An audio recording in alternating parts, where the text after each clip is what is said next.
दर्शकों को हम बता दें कि आज इस पूरे विवाद को लेकर देश के गृह मंत्री अमित शाह ने पहले और उसके बाद रक्षा मंत्री राजनाथ सिंह ने पहले लोकसभा में 12 बजे और 12:30 बजे राज्यसभा में जवाब दिया और ये कहा कि पूरे देश को भारतीय जवानों के शौर्य पर भरोसा रखना चाहिए क्योंकि चीन को उसी की भाषा में मुंहतोड़ जवाब दिया है और जो हरकत उसने की थी उसके बाद उसे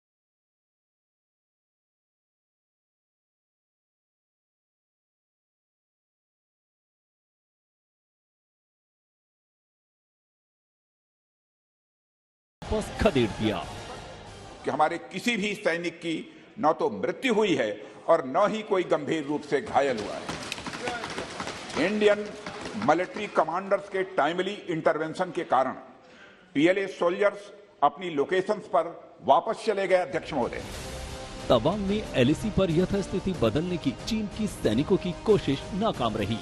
रक्षा मंत्री ने संसद को बताया कि दोनों देशों के कमांडर स्तर के अधिकारियों की बातचीत के बाद यथास्थिति फिर बहाल हो गई।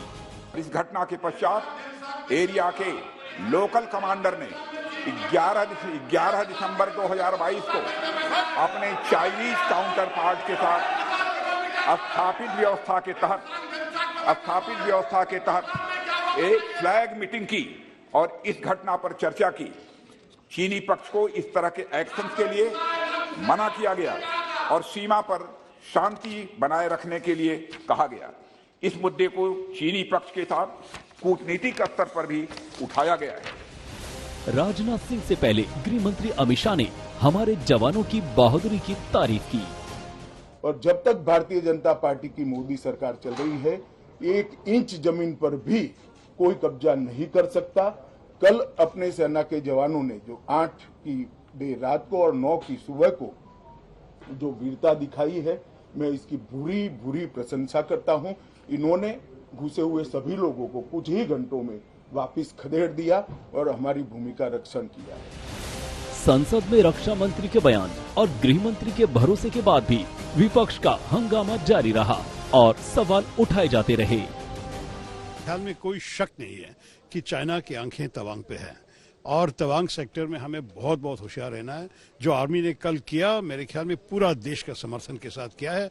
और मैं तो राजनाथ सिंह साहब से ये भी कहा, हमारे रक्षा मंत्री के, कि इस विषय पे आप लोग एक साथ दिखाना चाहिए लोगों को, दुनिया को, कि भारत एक है। हर पार्टी के हर व्यक्ति जो है इस विषय पे हमारी फौज के साथ है। जहाँ जहाँ पे चाइना बॉर्डर है, कभी डोकलाम में होता है, कभी लद्दाख के पास, पेंगोंग झील के पास होता है, ये चल क्या रहा है और एक्सेप्ट करने को हम तैयार क्यों नहीं है।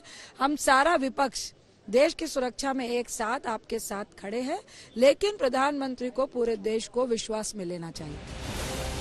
तवांग में जो हुआ वो चीन का असली चेहरा है। शी जिनपिंग और उनका देश मुंह में राम और बगल में छुरी वाली कहावत का सबसे बड़ा पैरोकार है। कहने को चीन हमारा पड़ोसी है, मगर हर वक्त भेड़िए की तरह दबोचने की फिराक में रहता है, लेकिन उसे भी हमारे जवानों का अंदाजा है। अशोक सिंघल के साथ आज तक ब्यूरो।